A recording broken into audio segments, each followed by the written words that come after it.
I grew up in a densely forested rural area in central Virginia, and like most kids my age, 10 at the time of this story, I spent a lot of time playing in and around the woods.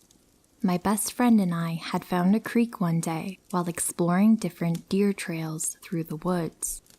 This creek we happened on was a very rare find and the perfect spot for us to play. It was wide and deep enough to swim around in and had nice, soft, mossy banks on either side to rest on after we had tired ourselves out. The water was cool and clear, no copperheads, and no mosquitoes, because the water was constantly running. We were psyched. After a few hours of swimming, we had to walk back home for lunch, but made plans to pack lunch for the next day so we could have a picnic on the creek banks and spend the whole day there.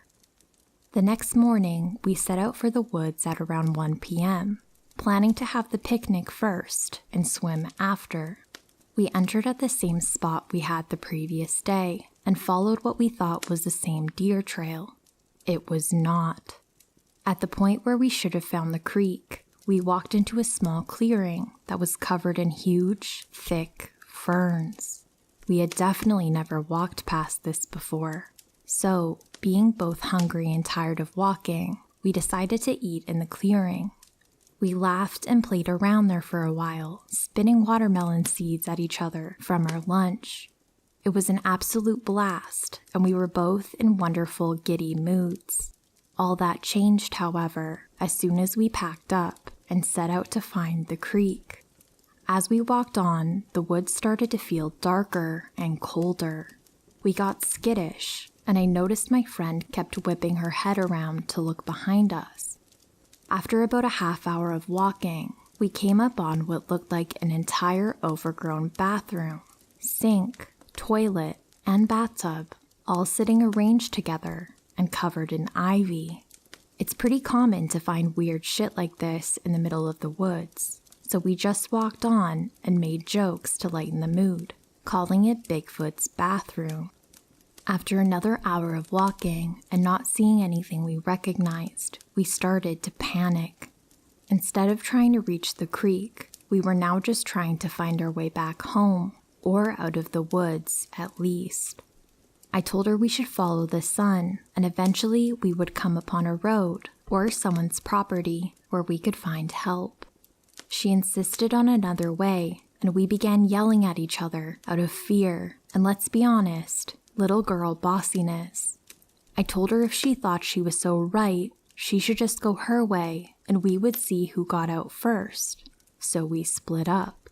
Now as an adult, I fully acknowledge I was being a stubborn brat and also an idiot. Worst possible thing we could have done. Not 10 minutes after splitting up, I began to hear someone walking maybe 100 feet behind me. Thinking it was my friend deciding to go my way after all, I slowed down so she could catch up to me. Instead, whatever it was, matched my pace. I slowed down. It slowed down. I stop. It stops. This went on for hours.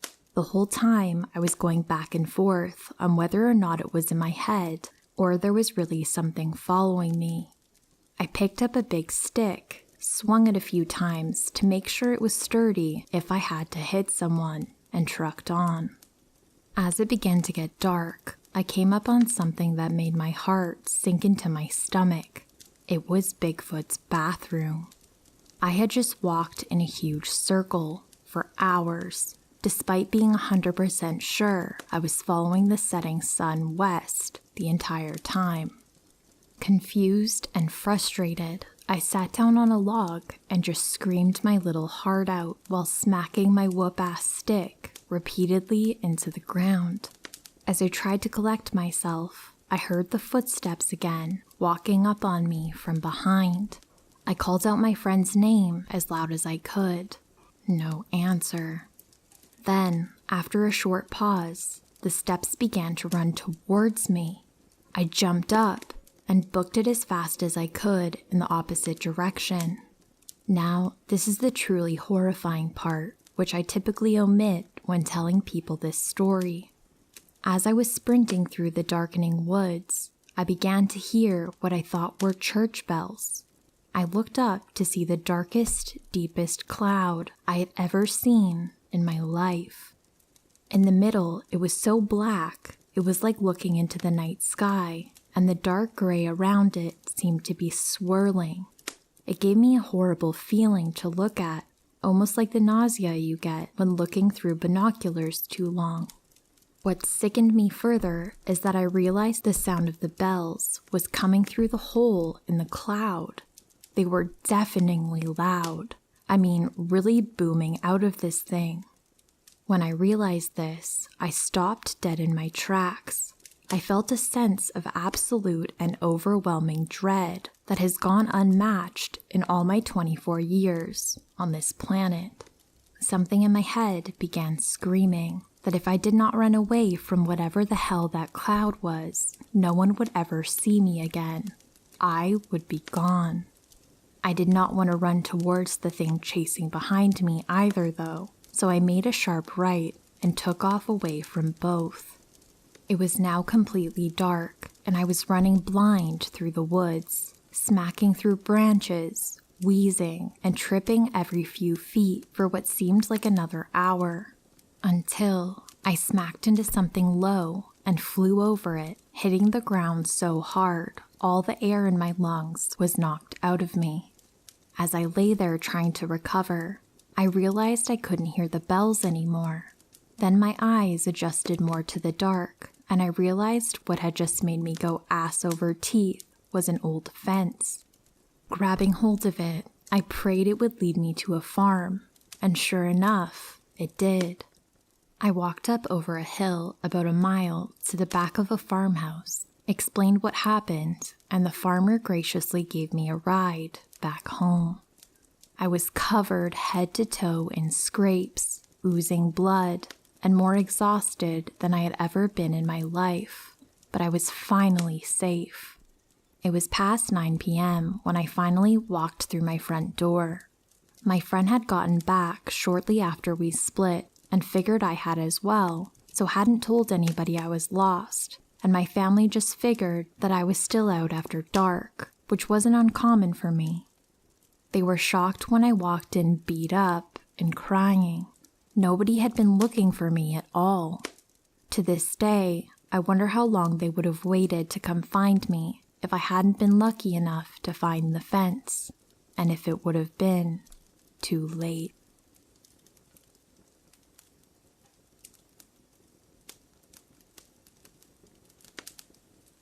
So, for context, I'm an 18-year-old female who used to work at a 24-hour Subway.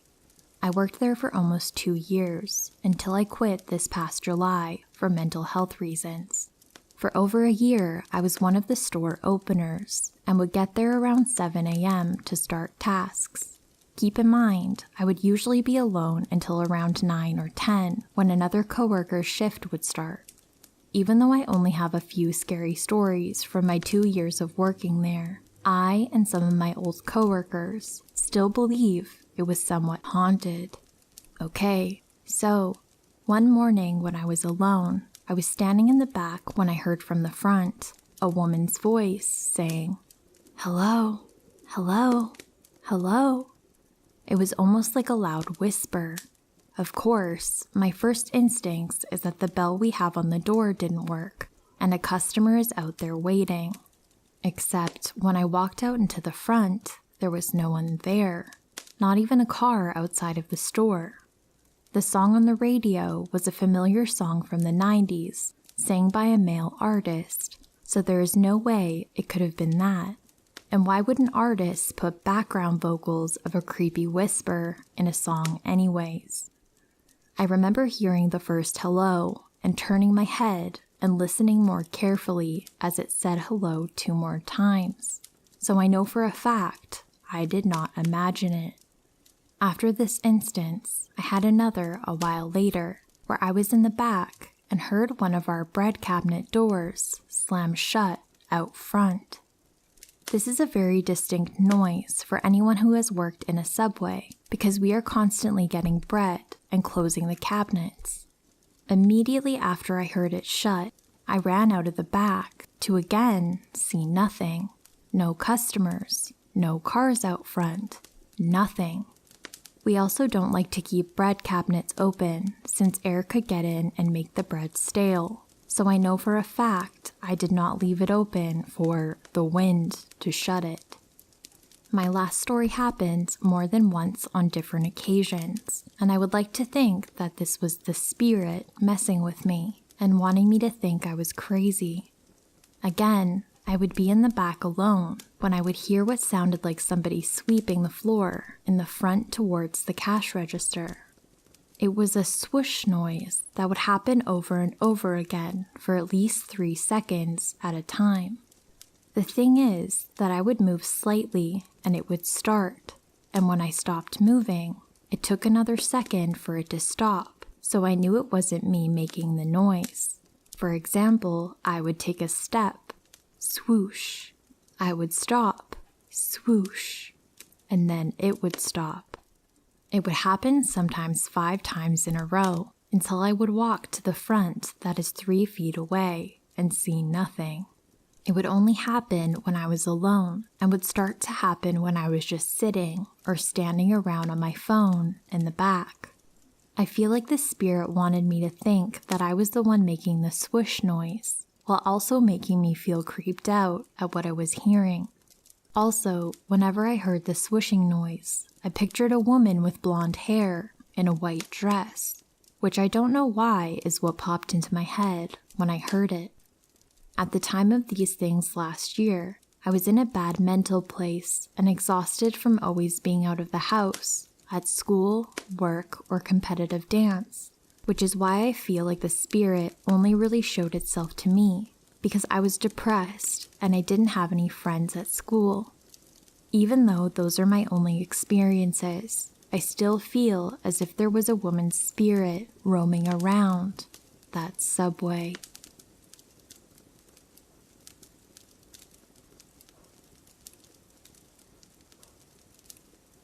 So this was a few years ago, but I thought I'd share because to this day, it's one of the scariest things that's ever happened to me.